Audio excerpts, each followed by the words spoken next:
Fixed monitored blinking allows the user to blink an object with a fixed position and size. The system will require the object to remain in the protective field at all times. Blinking configuration. Step 1.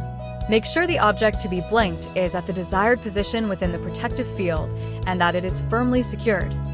Beam status indicators will show and confirm the position of the object. Step 2. Turn the key switch to program. A T will flash on the detector display, and press the function button 3 times. 1, 2, 3.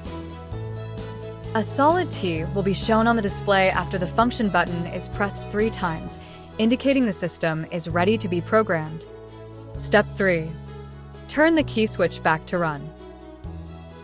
The display will be off when the object is located in its proper position. Beam indicators will flash and a solid B will be shown if the object is not in the expected position.